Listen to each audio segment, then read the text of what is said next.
سورة الماعون مكية. بسم الله الرحمن الرحيم.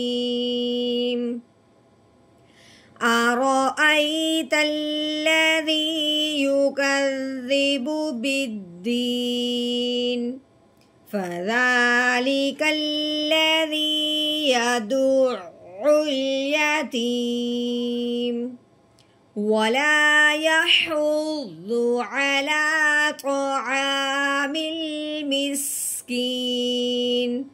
فويل للمصلين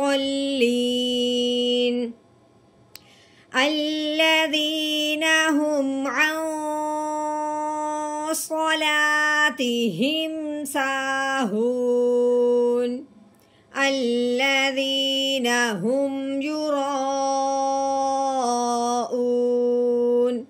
ويمنعون الماعون.